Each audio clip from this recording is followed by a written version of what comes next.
Hey, good evening, everybody. I hope you're doing well. So the 10-year, 3723. You'll see in the chart, we're in a pretty good space right now. It's all holding steady. Not too many blips today.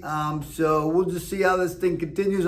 Didn't dive a lot into the economic calendar or anything like that. I figured I was just going to take a breather on my brain and just kind of watch things play out for a few days before I started to dive back into what's going on out there. But 3723 is your 10-year treasury for today. So a couple things. It's been, again, a busy day. We've been, blessed again for a while now. We're just, staying busy, right? And so I always try to bring something new. So today, one of the things that we worked on, I'm going to bring you two things, was a jumbo, right? And the client was looking for a jumbo interest-only arm. And, interest-only, you hadn't heard about it in a while, right? And I haven't done an interest-only in probably a decade, a decade and a half, right?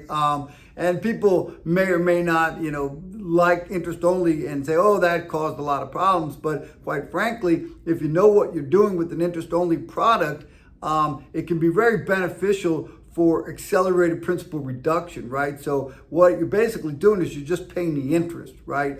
But if you want to overpay, then that amount automatically gets deducted from principal balance. And then the following month, your payment is based off the lower principal. And that happens over and over and over again, right? So it's really a pretty good feature if you know what you're doing and you actually make some payment towards a principal, or you're just really getting that appreciation. You say, man, I don't care if I don't touch principal. I'm appreciating so great, and this property is pretty expensive property and will probably appreciate. So we'll see how that turns out. But in the scenario, the difference between having a fully amortized product at the same interest rate as the interest-only product was saving this client a little over $1,200 per month.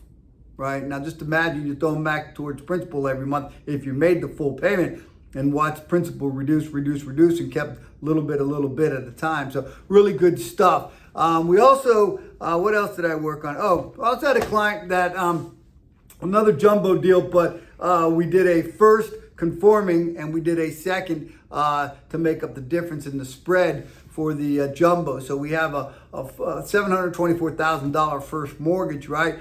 With this client, and one of the options that we do here at New American Funding is we're able to provide a float down option, right?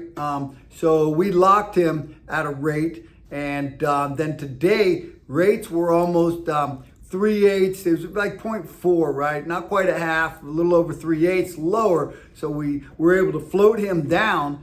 It basically paid a small fee up front. It ended up with what we dropped down to. His break even was 7 months, right? To where he made that money, but we'll make that money back, right? And his payment is $250, $240 less a month. And that was just because we up front realized that where we were locking wasn't, probably ideal. And it's still a little high, but now he's going to be a better position than he was when we initially locked because of the float down feature. So that's it. If you have any questions, if you want to talk mortgage, 404-915-6834 or clickmortgage.com. Have a fantastic evening. Take care.